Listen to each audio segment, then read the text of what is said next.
This is your Classical Break, your daily dose of classical music. I'm Tyler Alderson, and today we'll be listening to a clarinet sonata by Johann Vanhal, one of the premier composers in 18th century Vienna. Vienna was a hotspot of musical activity in the late 1700s due in large part to the amount of wealth concentrated in the city. Today, guys like Haydn, Mozart, and Beethoven dominate the discussion of Vienna's composers, but the truth is that there were many, many more, some of whom had as big, if not bigger, reputations and recognition in their time. One of those was Vanhal, a Czech composer who came to Vienna in his early 20s and soon established himself as a composer, a teacher, and a conductor. Besides a few years in Italy, he spent most of his life in Vienna and enjoyed a stellar reputation. His symphonies and string quartets in particular were widely published and performed, and the fact that he made his living mostly independent of any one noble court suggests that he had a very stable means of income. He was also a frequent collaborator with other luminaries in the Vienna music scene and took on some prominent students. There's this musical, you might have heard of it, called the $1 Million Quartet, based around the time that Elvis Presley, Johnny Cash, Jerry Lee Lewis, and Carl Perkins were all gathered together in a recording studio and played for a little while, all at the height of their fame. And Vanhal was part of a similar gathering, a $1 Million Florin Quartet, if you go by the currency of the day. It was an impromptu string quartet consisting of Haydn on the first violin, Karl Dittersdorf, another prominent composer, on the second violin, Mozart on the viola, and Vanhal on the cello. A friend and fellow musician recounted that the quartet was a little rough around the edges, but, quote, "I was there, and a greater treat or a more remarkable one cannot be imagined." And it's worth pointing out that Vanhal and Dittersdorf weren't regarded as filler in that ensemble.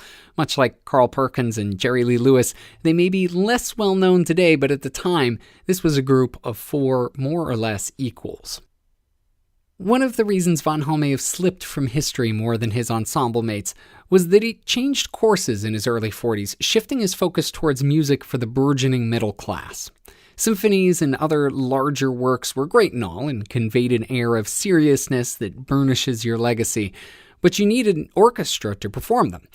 By writing smaller chamber works, he could sell directly to the many amateur musicians who were hungry for music to play at parties and gatherings, and the fact that he was also a well-respected teacher helped him write music that appealed to all levels of ability.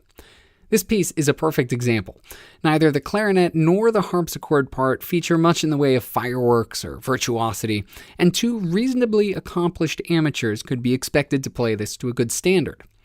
Vanhal obviously knew his audience, and he made sure to keep this widely accessible. And despite the relative simplicity, there's plenty to keep the audience engaged, with two bouncy, charming outer movements sandwiched around a winsome, slower movement.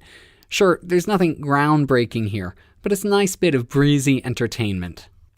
Here's Eddie Mioska and Ludger Mork with Vanhal's Clarinet Sonata in C major.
If you found yourself at a middle-class dinner party back at the turn of the 19th century in Vienna, that's the kind of thing that you might hear after dinner. Everyone's sitting around, much like someone might whip out a guitar, start playing Beatles tunes today.